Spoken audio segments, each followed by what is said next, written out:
Hello दोस्तों, welcome back to YouTube channel maths Guruji. इस video में हम डिस्कस करेंगे क्लास 11th की चैप्टर नंबर 2 की एक्सरसाइज 2.3, जिसमें फंक्शन से रिलेटेड टोटल 5 क्वेश्चंस आपके एनसीईआरटी में गिवन है। वो सभी हम इस वीडियो में डिस्कस करने वाले हैं। तो पहला जो क्वेश्चन है वो है which of the following relation are function. Question आपको दे रखा है कि कौन कौन से जो रिलेशन है वो फंक्शन है। आप अपना रीजन दीजिए, give reason. If it is a function determine its domain and range. अगर ये फंक्शन है तो डोमेन और रेंज की वैल्यू आपने कैलकुलेट करनी है। तो आप सिंपल सा एक कंसेप्ट याद रख लीजिए कि कोई भी रिलेशन फंक्शन तभी होती है अगर जो भी हम डोमेन निकालते हैं, डोमेन यानी कि पेयर का फर्स्ट एलिमेंट, अगर जो भी डोमेन है अगर उस डोमेन की यूनिक इमेज आए। इमेज का मतलब जैसे यहाँ पर 2 की इमेज 1 है, अब 2 की इमेज 1, यहाँ 5 की इमेज 1। अगर डोमेन की हर एक की यूनिक वैल्यू आए तो हम उस रिलेशन को फंक्शन कहेंगे, और अगर यूनिक वैल्यू ना आए तो हम उस रिलेशन को फंक्शन नहीं कहेंगे। तो जैसे फर्स्ट पार्ट में देखिए, यहाँ पर जो डोमेन है तो आप इस तरह से लिख सकते हैं कि इन फर्स्ट पार्ट जो डोमेन है, डोमेन में कौन कौन से एलिमेंट आएंगे, वो आएंगे 2, 5, 8, 11, 14, 17। तो जो भी डोमेन है तो आप देखिए 2 एलिमेंट, 2 की इमेज 1 है यूनिक, 5 की इमेज भी यूनिक इमेज है, 8 की इमेज भी 1 है, 11 की इमेज भी 1, 14 की इमेज भी 1, 17 की इमेज भी 1 है। तो हर एक एलिमेंट की यूनिक इमेज आ रही है, तो इसीलिए हम इस रिलेशन को फंक्शन कहेंगे। देखिए थोड़ा सा एरो डायग्राम की हेल्प से हम ये क्वेश्चन समझ लेते हैं। देखिए फर्स्ट पार्ट आप अच्छे से कर लीजिए, बाकी जो सेकंड और थर्ड पार्ट भी बिल्कुल उसी तरीके से हो जाएगा। तो यहाँ पर आप मान लीजिए डोमेन 2 है, 5 है, या फिर 8 है, या फिर 11 है, या फिर 14 है, या फिर 17 है। 2 की इमेज 1, 5 की इमेज 1, 8 की इमेज भी 1, 11 की इमेज भी 1, यहाँ पे 14 की इमेज भी 1 है, और 17 की इमेज भी 1 है। हर एक एलिमेंट की यूनिक इमेज है। अगर हमारे पास ये होता 17 की इमेज 1 भी हो और 17 की इमेज 2 भी, तो आप यहाँ से कह सकते हैं कि एलिमेंट 17 उसकी यूनिक इमेज 1 नहीं है, क्योंकि 17 की इमेज 1 भी है, 2 भी है, तब ये रिलेशन फंक्शन ना होता। बट इस क्वेश्चन में जो भी डोमेन है, मान लीजिए 2, 5, 8, 11, 14, 17, हर एक की यूनिक इमेज आई है। हर एक की यूनिक इमेज कितनी है? 1 है। तो इसीलिए जो फर्स्ट पार्ट होगा वो रिलेशन जो होगा वो फंक्शन होगा।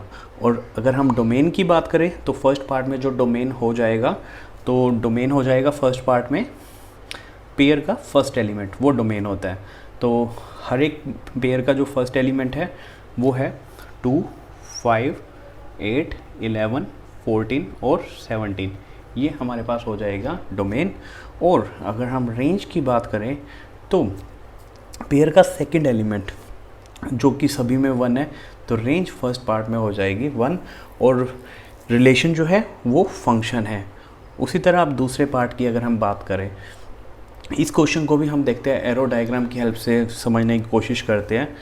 तो जो क्वेश्चन है यहाँ पर जो डोमेन है 2, 4, 6, 8, 10, 12, 14, आप देखिए 2, 4, 6, 8, 10, 12, इस तरह से हमारे पास 12 के बाद है हमारे पास 14। और इनकी अगर हम इमेज की बात करें, ये हमारे पास डोमेन है, 2 की इमेज 1 है, 2 की इमेज हमें दे रखी है 1, 4 की इमेज दे रखी है हमें 2, 6 की इमेज दे रखी है 3, 6 की इमेज हमें गिवन है 3, 8 की इमेज हमें गिवन है 4। आई थिंक आपको क्लियर हो रहा होगा कि हर एक की जो इमेज है जो हमारे पास डोमेन है उससे हाफ है। 10 की जो इमेज हमें दे रखी है, 10 की इमेज हमारे पास वो कितनी है?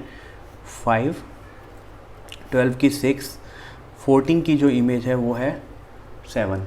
तो हमारे पास इस क्वेश्चन में सेकंड पार्ट में भी क्या है, डोमेन जो भी हमारे पास है 2, 4, 6, 8, 10, 12, 14, तो जितने भी डोमेन के अंदर एलिमेंट है यूनिक इमेज, हर एक की जो है वो यूनिक इमेज है, इसीलिए ये रिलेशन भी क्या है?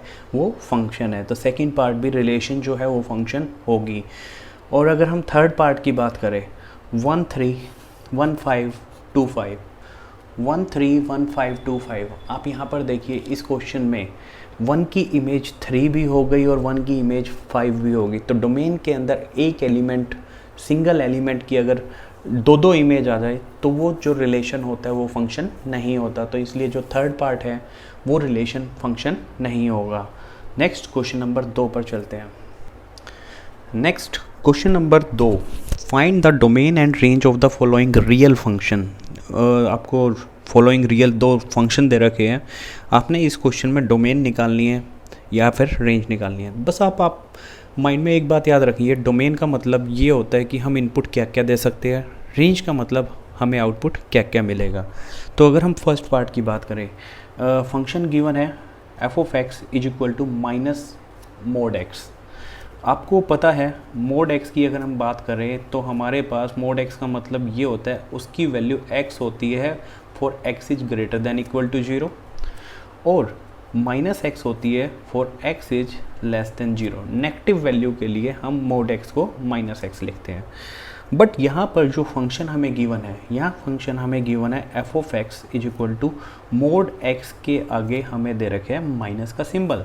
तो इसीलिए हमारे पास ये जो फंक्शन हो जाएगा वो हो जाएगा minus x for x is greater than equal to 0 और माइनस एक्स की जगह यहाँ पर हो जाएगा x for x is less than 0। I think आपको यहाँ तक क्लियर हो गया होगा। तो अगर हम यहाँ पर डोमेन की बात करें, इसी फंक्शन के अंदर हम बात कर लेते हैं डोमेन की, यानी कि डोमेन की वैल्यू क्या क्या हो सकती है। तो आप देखिए यहाँ पर डोमेन आप एक्स की वैल्यू कुछ भी पुट कर सकते हैं। मान लीजिए 1 पुट किया, 2 पुट किया, तो कोई भी कंडीशन नहीं है। तो इसीलिए यहाँ पर डोमेन के अंदर वो सारे के सारे रियल नंबर आएंगे।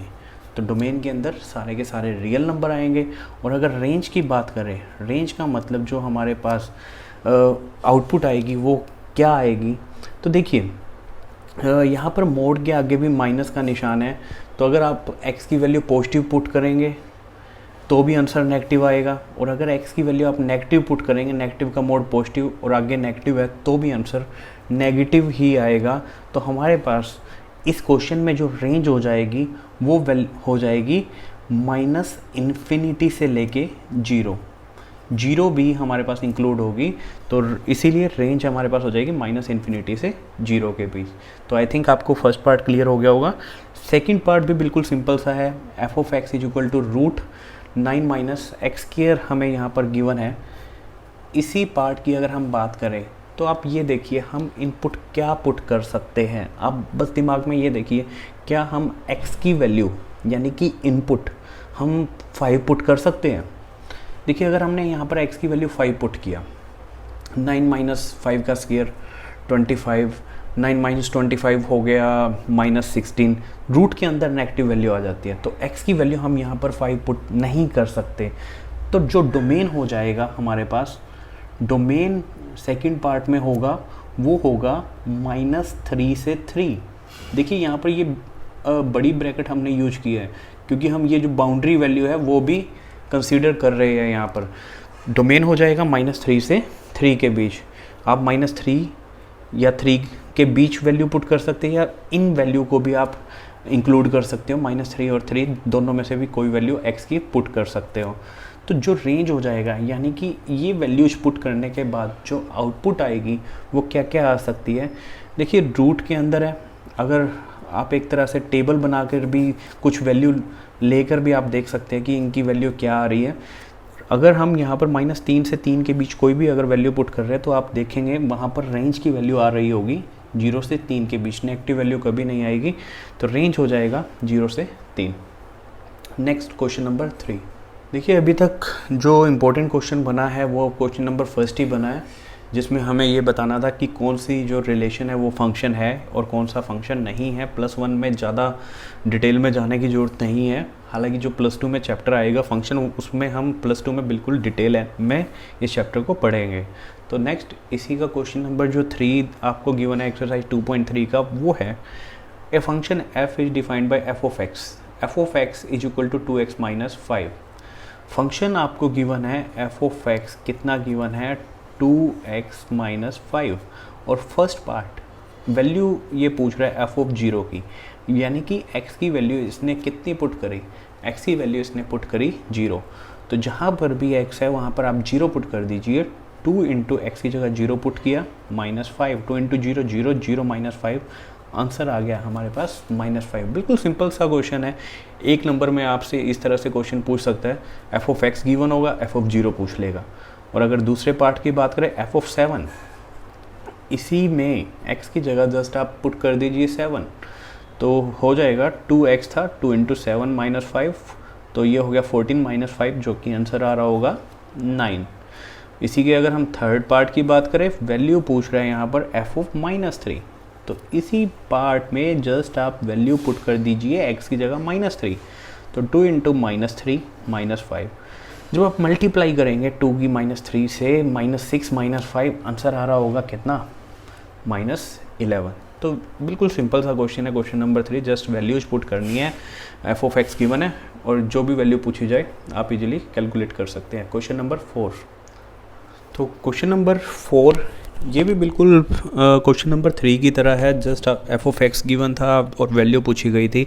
यहाँ पर क्या गिवन है हम देख लेते हैं। Function T which maps temperature in degree Celsius into temperature in degree Fahrenheit, यानी कि टेम्परेचर आपको सेल्सियस से फ़ारेनहाइट में कन्वर्ट करने का जो आपको फॉर्मूला दे रखा है वो कुछ इस तरह से है।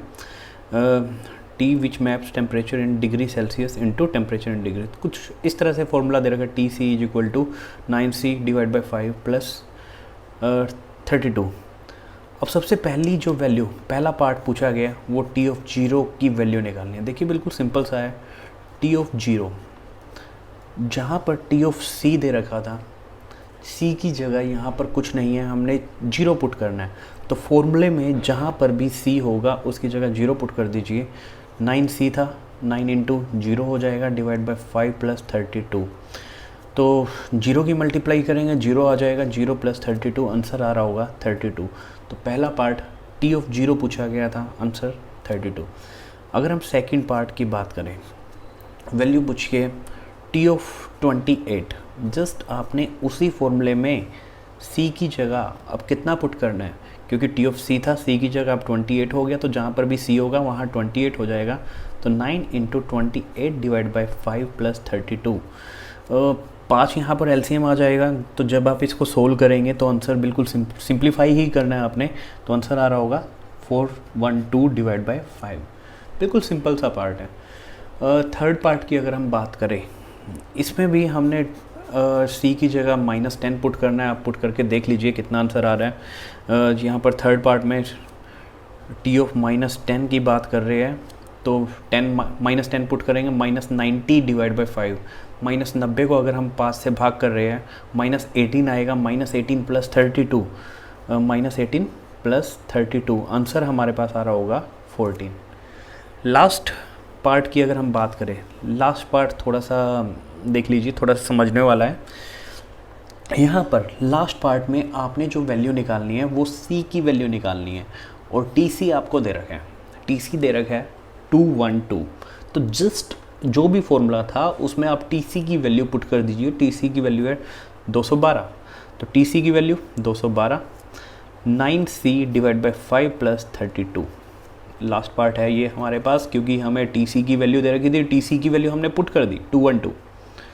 9c divide by 5 plus 32, simplify करिए, सी की वैल्यू आएगी, सी की वैल्यू हमारे पास आ रही होगी कितनी, 100। बिल्कुल सिंपल से क्वेश्चन है। तो इस तरह से क्वेश्चन थर्ड और फोर्थ क्वेश्चन में हमारे पास उसी तरह से क्वेश्चन थे। एफ ऑफ एक्स दे रखे, एफ ऑफ 0 पूछ लेगा या एफ ऑफ 2 पूछ लेगा। फोर्थ क्वेश्चन में भी बिल्कुल उसी तरह से मिलता जुलता क्वेश्चन था। लास्ट क्वेश्चन है इस एक्सरसाइज का, क्वेश्चन नंबर 5। लास्ट क्वेश्चन है, find the range of each of the following function. Function आपको दे रखे हैं, उनकी रेंज बतानी है, यानी कि क्या क्या आउटपुट पॉसिबल है फॉर द गिवन फंक्शन। तो देखिए इस क्वेश्चन को हम थोड़ा डिटेल में कर लेते हैं, क्योंकि फंक्शन से रेंज निकालना भी इम्पोर्टेंट क्वेश्चन बनता है। तो देखिए क्वेश्चन है f of x is equal to 2 - 3x और x belongs to real number. x किससे बिलोंग कर रहा है, यानी कि इनपुट किससे बिलोंग कर रही है, रियल नंबर। तो इनपुट में सारे के सारे रियल नंबर इंक्लूड हो सकते हैं, तो हमें डोमेन पता लग गया, डोमेन सारे के सारे रियल नंबर होंगे। x should be greater than 0, तो एक कंडीशन और दे दी यहाँ पर कि x की वैल्यू 0 से बड़ी भी होनी चाहिए रियल नंबर। तो जो हमारे पास डोमेन हो जाएंगे सारे के सारे रियल नंबर होने की बजाय पॉजिटिव रियल नंबर हो जाएंगे। यहाँ तक हमें क्लियर हो गया कि ये हमें गिवन है और पूछा गया रेंज की वैल्यू बताइए। देखिए हम इसको एक टेबल की हेल्प से करने की कोशिश करते हैं। हमें इतना पता लग गया, हम इनपुट यानी कि x की वैल्यू सारे के सारे पॉजिटिव रियल नंबर, हम कोई भी रियल नंबर की हम इनपुट ले सकते हैं और फिर जो आउटपुट आएगी वही उसी को हम रेंज बोलते हैं। तो हम इस पहले पार्ट को जो कि हमें दे रखा है f of x is equal to 2 minus 3x, इसको हम एक टेबल की हेल्प से करने की कोशिश करते हैं। मान लीजिए यहाँ पर हमें x की वैल्यू और यहाँ पर हमें वैल्यू कैलकुलेट करी f ऑफ x की, क्योंकि f ऑफ x की वैल्यू है 2 माइनस 3x। जब हमने x की वैल्यू देखिए 0 से बड़ी वैल्यू पुट करनी है, आप 0 पुट नहीं कर सकते क्योंकि यहाँ पर इक्वल टू का निशान नहीं है। तो मान लीजिए अगर 0 होता तो अगर हमने यहाँ पर x की वैल्यू 0 पुट कर दी, f ऑफ x की वैल्यू आती 2, लेकिन यहाँ पर 2 इंक्लूड नहीं होगा क्योंकि x की वैल्यू 0 से बड़ी है। 0 से बड़ी मान लीजिए कोई भी रियल नंबर आप पुट कर दीजिए। अगर हमने x की वैल्यू 1 पुट करी, क्योंकि 0 से बड़े हमने रियल नंबर x की वैल्यू पुट करनी है, जब हमने 1 पुट करी f ऑफ x जो है वो 2 माइनस 3x, x की जगह 1 पुट करेंगे 2 माइनस 3, आंसर आ रहा होगा -1। मतलब जो आउटपुट आ रही होगी, रेंज आ रही होगी वो -1 आ रही होगी। रेंज हमने अभी कैलकुलेट करनी है। जब हमने x की वैल्यू 2 पुट करी तो 2 माइनस 3 इंटू 2 आंसर आ रहा होगा -4। जब हमने x की वैल्यू 3 पुट करी, आप कुछ भी वैल्यू पुट कर सकते हैं क्योंकि रियल नंबर में पॉइंट्स वाले नंबर भी आते हैं, आप 3.5 भी पुट कर सकते हैं। तो जैसे हमने 3 पुट करी तो यहाँ पर आ रहा होगा f ऑफ x, ये आ रहा होगा -7। जैसे ही हमने 3.5 पुट करी तो आप देख लीजिए यहाँ पर वैल्यू आ रही होगी -8.5 या -9.5 समथिंग। तो आप ये देखिए यहाँ से जैसे जैसे हम x की वैल्यू बढ़ाते जा रहे हैं, जो आउटपुट है वो डिक्रीज होती जा रही है। -1, फिर -4, -7, -10, इस तरह से वैल्यूज क्या होती जा रही है, नेगेटिव होती जा रही है। तो हमारे पास यहाँ से ही हम क्लियर कर देंगे कि जो रेंज होगा वो क्या होगी। रेंज हमारे पास 2 से लेके -इन्फिनिटी होगी, लेकिन हम यहाँ पर 2 को देखिए 2 तरह से सिंबल होते हैं, -इन्फिनिटी और 2। ये जो हमारे पास सेकंड ब्रैकेट है ये 2 की वैल्यू को भी कंसीडर करेगा। जो सिंपल ब्रैकेट है वो 2 की वैल्यू को कंसीडर नहीं करेगा, 2 से छोटी वैल्यू लेगा। तो हमारे पास यहाँ पर 2 वैल्यूज आउटपुट नहीं आ सकती। तो हमारे पास जो रेंज हो जाएगी वो हो जाएगी -इन्फिनिटी से लेके 2 तक, और यहाँ पर सिंपल ब्रैकेट यूज करेंगे। तो ये हमारे पास इस क्वेश्चन में रेंज होगी। नेक्स्ट क्वेश्चन इसी का दूसरे पार्ट की हम बात। तो second part, f of x आपको दे रखा है x² + 2, x is a real number. इस क्वेश्चन में भी हमने रेंज की वैल्यू निकालनी है। तो जस्ट आप एक बात देखिए, x² जो यहाँ पर है ये हमेशा पॉजिटिव होता है। आप x की वैल्यू कुछ भी पुट कर दीजिए पॉजिटिव, क्योंकि रियल नंबर है, पॉजिटिव भी होगा नेगेटिव भी होगा। पॉजिटिव या नेगेटिव कुछ भी आप पुट कर दीजिए, जो x² होगा वो हमेशा पॉजिटिव होएगा क्योंकि स्क्वायर वैल्यू है और पॉजिटिव वैल्यू में +2 ऐड कर रहे हैं। मान लीजिए x की वैल्यू मिनिमम से मिनिमम अगर हम 0 भी पुट कर रहे हैं, x² की मिनिमम वैल्यू 0 होगी, 0 + 2 f ऑफ x की वैल्यू मिनिमम 2 तो होगी और 2 के अलावा 2 से कुछ ना कुछ इंक्रीज भी हो सकता है। तो इस क्वेश्चन को भी आप कोशिश करिए, पहले आप टेबल बना लीजिए, कुछ 2-4 पॉइंट्स ले लीजिए, क्योंकि आप x की वैल्यू रियल नंबर ले रहे हैं, नेगेटिव वैल्यू भी ले लीजिए और पॉजिटिव भी ले लीजिए। उसके बाद आप ये देखेंगे सेकंड पार्ट में जो रेंज आएगी वो रेंज आएगी 2 से लेके इन्फिनिटी, क्योंकि आप 2 की वैल्यू को भी कंसीडर कर रहे हैं। तो इस तरह से हम इस ब्रैकेट का यूज कर सकते हैं, क्योंकि 2 वैल्यू भी उस केस में रेंज आ सकती है। तो रेंज इस क्वेश्चन में हो जाएगी 2 से इन्फिनिटी। और लास्ट क्वेश्चन बिल्कुल सिंपल सा है, f of x is equal to x, x is a real number. तो देखिए x की जो है वो रियल नंबर है, यानी कि इनपुट जो है वो रियल नंबर है, पॉजिटिव रियल नंबर भी हो सकता है और नेगेटिव रियल नंबर भी हो सकता है, और आउटपुट f ऑफ x भी x ही है। यानी कि जो हम इनपुट दे रहे हैं वही हमें आउटपुट मिल रहा है। तो अगर इनपुट हम रियल नंबर दे रहे हैं, आउटपुट भी हमें रियल नंबर मिलेगा, तो थर्ड जो पार्ट में जो रेंज हो जाएगी वो हो जाएगी all real number. I think hope so आपको ये रेंज का कंसेप्ट क्लियर हो गया होगा। रेंज का मतलब जस्ट हमने ये देखना है कि हमारे पास क्या क्या पॉसिबल आउटपुट हो सकती है फॉर गिवन इनपुट्स। जो जो हमें इनपुट्स गिवन है उसके रिगार्ड, उससे रिलेटेड हमें क्या क्या आउटपुट मिल सकती है, वो हमने देखना होता है रेंज के अंदर। अगर इन क्वेश्चनों में अगर फिर भी आपको कोई डाउट लगता है, आप कमेंट कीजिए, हमें बताइए। तो इस वीडियो में इतना ही। नेक्स्ट चैप्टर ट्रिग्नोमेट्रिक फंक्शन हम जल्दी ही स्टार्ट करेंगे। धन्यवाद।